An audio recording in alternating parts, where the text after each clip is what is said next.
Hello learners, this is Puneet Kapoor और हम पढ़ रहे हैं इंडियन पीनल कोड। अपने पिछले लेक्चर में हमने पढ़ा about the birth of IPC और अब आईपीसी पर से शुरू करने से पहले, बिफोर स्टार्टिंग आईपीसी पर से, we will be studying some basic principles of criminality. तो ये कुछ बेसिक प्रिंसिपल्स है क्रिमिनलिटी के जो हमें पता होने चाहिए आईपीसी के सेक्शंस पे जंप करने से पहले। ठीक है, तो ये क्रिमिनलिटी के प्रिंसिपल्स आज हम शुरू करेंगे। सबसे पहला है प्रिजम्पशन ऑफ इनोसेंस। तो इन इंग्लैंड सबसे पहले जो होता था, बर्डन ऑफ प्रूफ जो होता था वो लाई करता था एक्यूज्ड पे। एक्यूज्ड को प्रूव करना पड़ता था कि वो इनोसेंट है। बट देन एक गेम चेंजर केस लॉ आया, Woolmington versus director of public prosecution 1935। इस लैंडमार्क जजमेंट ने बर्डन ऑफ प्रूफ को शिफ्ट कर दिया। इसने हमें एक न्यू प्रिंसिपल ऑफ क्रिमिनलिटी दिया। An accused is presumed to be innocent unless proven guilty beyond reasonable doubt. तो जो बर्डन ऑफ प्रूविंग है अब is always on prosecution and it never shifts.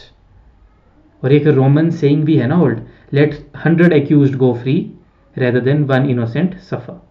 तो उसके बेसिस पे प्रिजम्पशन ऑफ इनोसेंस जो है अब वो एक्यूज्ड के साथ होती है हमेशा।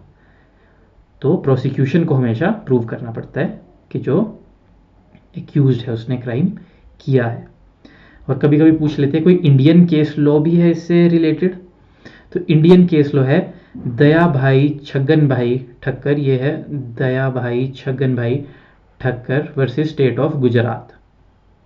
तो इस केस में भी यही बोला गया, it is fundamental principle of criminal jurisprudence that the accused is to be presumed innocent and thus the burden lies on the prosecution to prove guilt of accused beyond reasonable doubt। तो इसमें भी same बात बोली गई कि जो accused है उसको हम प्रिज्यूम करेंगे कि वो innocent है और प्रोसिक्यूशन को ही प्रूव करना पड़ेगा beyond reasonable doubt कि accused is guilty।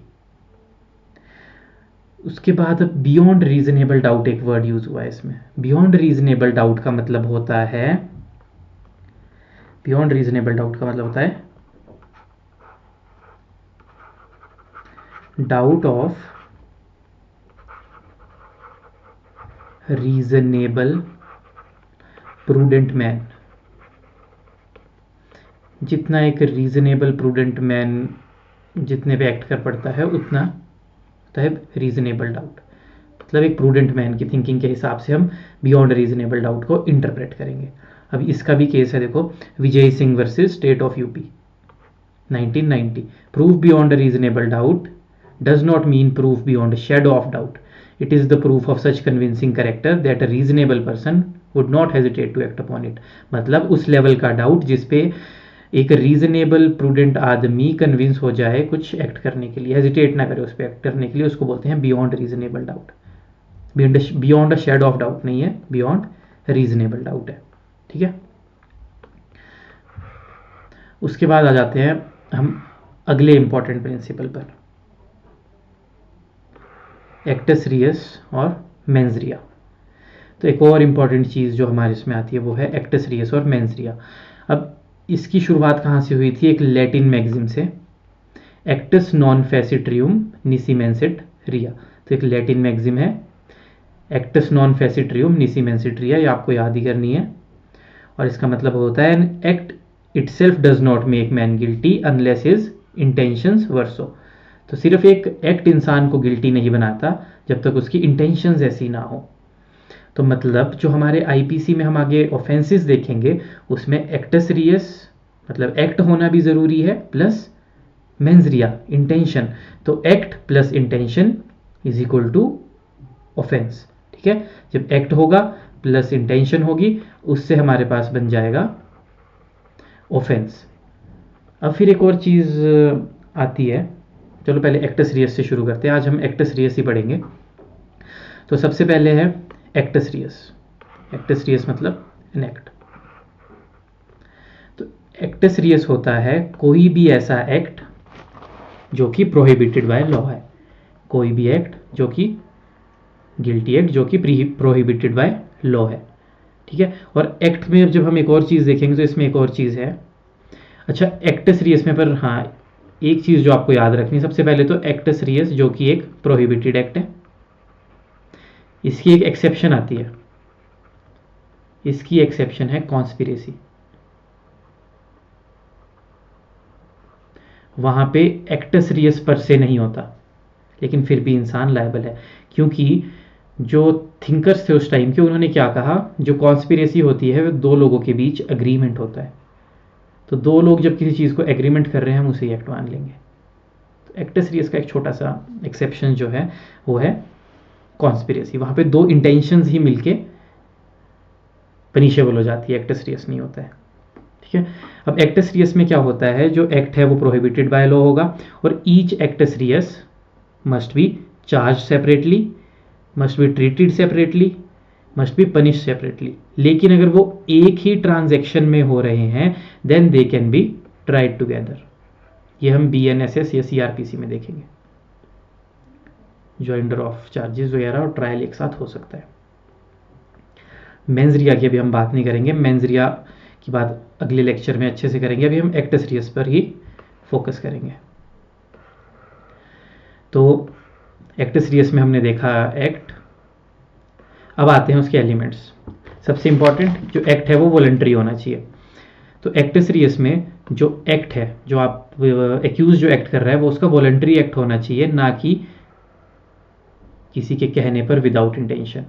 अब वॉलंटरी एक्ट हमारे IPC में भी है या नहीं वो सीधा पता लग जाता है जब हम डेफिनेशन क्लॉज में जाते हैं, वहाँ वॉलंटरी की डेफिनेशन दी गई है।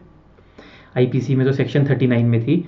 तो वॉलंटरी में बस याद रखना है आपने क्या, विद इंटेंशन, नॉलेज और रीजन टू बिलीव, ये तीन चीज़ें आती है वॉलंटरी। अगर इन तीन चीज़ों से किया गया है तो जो एक्ट है वो वॉलंटरी माना जाता है।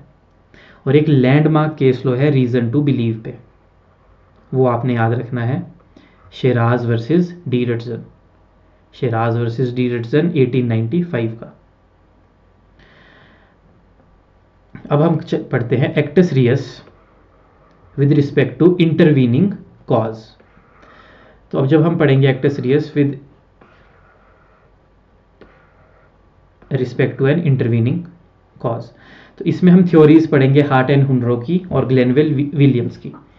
तो जो हार्ट एंड हुनरो थे और ग्लेनवेल विलियम्स थे, इन्होंने अपने पेपर, जैसे हार्ट एंड हुनरो का पेपर था on causation, theories on paper on causation in law 1959 में, और ग्लेनवेल विलियम्स जो थे उनका article on criminal law and causation 1976 में कैम्ब्रिज लॉ जर्नल में छपा था। तो यहाँ से थ्योरी ऑफ कॉजेशन आती है। तो उसमें क्या होता है, जब हमारे पास एक से ज़्यादा कॉज होते हैं तो हमें चेक करना पड़ता है कि मेन कॉज ऑफ एक्ट या फिर वो ऑफेंस या इंजरी क्या है, मेजर कॉज और माइनर कॉज।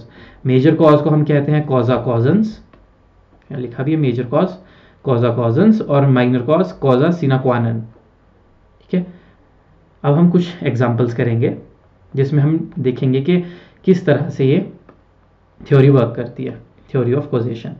देखो सबसे पहले एक है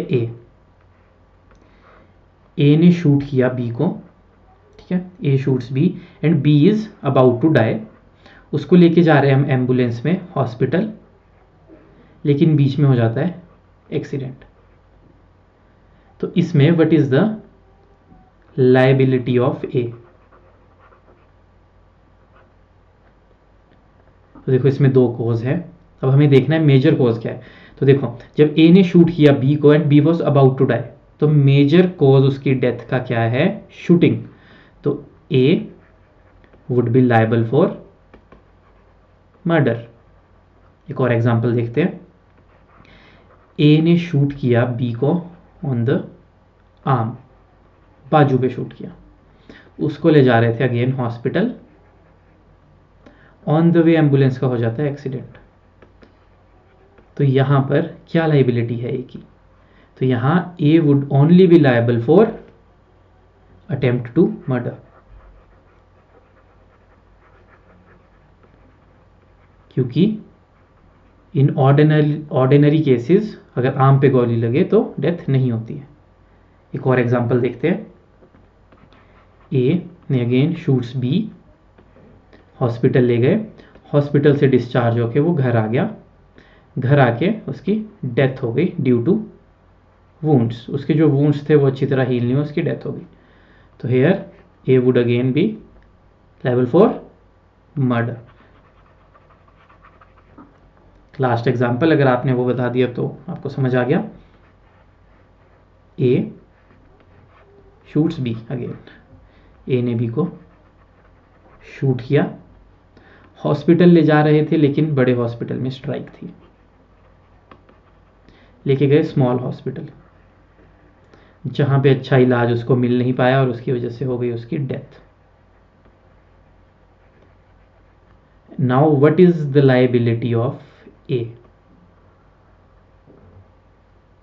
क्या लायबिलिटी होगी ए की? बाकी सब तो सिंपल थे, बट इसमें एक ट्विस्ट है जो आपको याद रखना है। तो कल्पेबल होमिसाइड का जब आप सेक्शन पढ़ेंगे उसकी एक्सप्लेनेशन 2 पढ़ो एक बार, एक्सप्लेनेशन 2। उसमें लिखा है where death is caused by bodily injury the person who caused it will be liable even if skilful care और ट्रीटमेंट कैन प्रिवेंट इट। मतलब अगर इंसान को स्किलफुल केयर और ट्रीटमेंट मिल जाती और डेथ हम उसकी बचा पाते, लेकिन हम नहीं बचा पाए किसी कारण की वजह से, तब भी लायबिलिटी होगी पर्सन की। तो यहां पर भी ए इज लायबल फॉर मर्डर। तो ये है हमारी थ्योरी ऑफ कॉजेशन, जिसमें कॉजन्स और कॉजा सीना क्वानन है। अब हम अगली थ्योरी पे आते हैं, थ्योरी ऑफ रिमोटनेस। अब है थ्योरी ऑफ रिमोटनेस। इसमें आपको बस एक चीज ध्यान, एक लाइन याद रखनी है, आपके सारे क्वेश्चन ठीक हो जाएंगे। इसमें क्या याद रखना है? More the remoteness less the liability. जितनी ज्यादा रिमोटनेस होगी लायबिलिटी उतनी एक्यूज्ड की कम होगी। अब एक एग्जांपल देता हूं मैं आपको। ए बी को मारने के लिए उसके पीछे भाग रहा है, भागते भागते बी के ऊपर बिजली गिर गई, जिसकी वजह से बी की हो गई डेथ। अब यहां पे आपको नहीं लगानी है कॉजेशन वगैरह की थ्योरी कि अगर वो उसके पीछे भागता ही नहीं तो मारने के लिए, तो वो भागता नहीं और बिजली नहीं गिरती। नहीं, यहां हमें लगानी है थ्योरी ऑफ रिमोटनेस कि 1 in a million चांस है कि अगर कभी कोई भाग रहा है, ऊपर से बिजली गिरे और उसी बंदे के ऊपर गिरे जिसके पीछे कोई भाग रहा है उसको मारने के लिए। तो जितनी ज्यादा रिमोटनेस उतनी कम लायबिलिटी। तो यहां पर ए एट मैक्स लायबल होगा अटेम्प्ट टू मर्डर के लिए, मर्डर के लिए नहीं।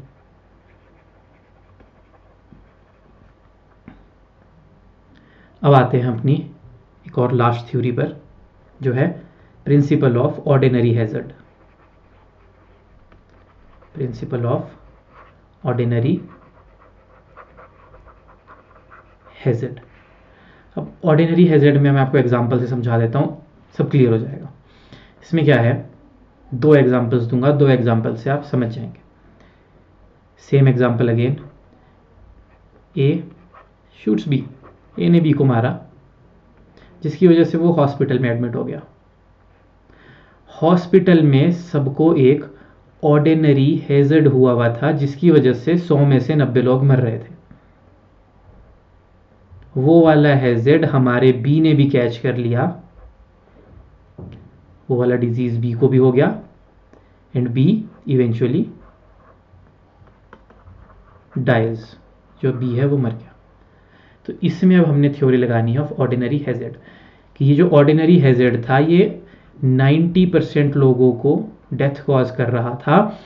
उसकी वजह से जब बी ने उस हैजर्ड को पकड़ा तो बी की भी डेथ हो गई। तो यहां पर ए की liability again attempt to murder की तक ही रहेगी। एक और example, A again shoots B, hospital में एडमिट किया। हॉस्पिटल में ऑर्डिनरी हैजर्ड फैला हुआ था, बट उस हैजर्ड की वजह से सिर्फ 10% लोग मर रहे थे जिनकी इम्यूनिटी कम थी, या फिर बहुत कम लोग मर रहे थे, 10 क्या जितने भी, उस मतलब बहुत कम लोग मर रहे थे। अब B because of gun shots उसकी इम्यूनिटी लो थी और वो भी इस हैजर्ड की वजह से मर गया। तो यहां पर यही प्रिंसिपल लगाकर जो ए की लायबिलिटी है वो हो जाएगी डेथ, दैट इज मर्डर की। तो ऑर्डिनरी हैजर्ड में यही देखना है कि बस बाकी लोग मर रहे थे या नहीं मर रहे थे। रिमोटनेस में देखना है जितनी ज़्यादा रिमोटनेस उतनी कम लाइबिलिटी। और कॉजेशन की थ्योरी में देखना है कॉजा कॉजेंस कि मेजर कॉज क्या है। अब जो लास्ट थिंग आती है हमारे पास वो है इज ओमिशन। देखो 3 थ्योरीज हमने पढ़ ली, एक्टस रियस हमने क्लियर कर लिया। अब एक्टस रियस से ही जुड़ा हुआ एक सवाल है कि जो ओमिशंस हैं वो भी क्या एक्टस रियस होते हैं। तो देखो हमारे लॉ के हिसाब से सभी जो ओमिशंस हैं वो एक्टस रियस नहीं होते हैं, सिर्फ इलीगल ओमिशंस, इलीगल जो ओमिशन होते हैं वो ही एक्टस रियस में आते हैं। और ये हमें कैसे पता लगता है, जब हम सेक्शन 32 आईपीसी देखते हैं। सेक्शन 32 में लिखा हुआ है unless contrary word act, act जो है एक्सटेंड्स टू इलीगल ओमिशंस, ठीक है। Act includes illegal omissions. और क्या एक्ट में सीरीज ऑफ एक्ट आता है, तो उसी डेफिनेशन में लिखा है कि act also include series of act, series of acts.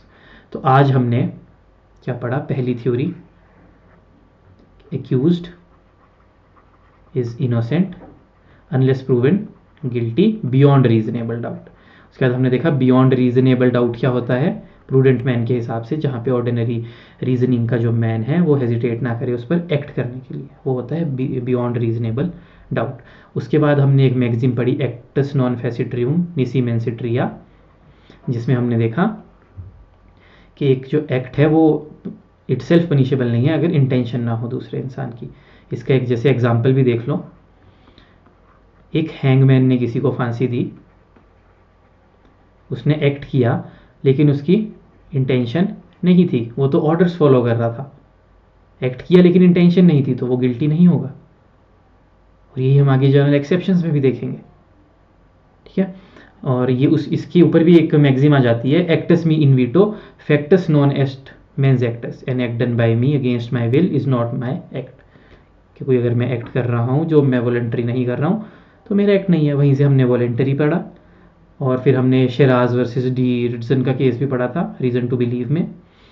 उसके बाद हमने थ्योरी ऑफ कॉजेशन देखी, उसके बाद हमने थ्योरी ऑफ रिमोटनेस देखी, और प्रिंसिपल ऑफ ऑर्डिनरी हैजर्ड देखा, ठीक है। तो इतना ही हमारा था एक्टस रियस। कल हम दूसरा प्रिंसिपल पढ़ेंगे मेंस रिया। तब तक के लिए बाय बाय, थैंक यू। और कुछ अगर किसी को समझना है तो कमेंट बॉक्स में लिखते हैं, और अगर किसी को कोई और वीडियो किसी टॉपिक पे वीडियो चाहिए स्पेसिफिक तो वो भी कमेंट बॉक्स में लिख दें, उस पर वीडियो पोस्ट कर दी जाएगी। Thank you.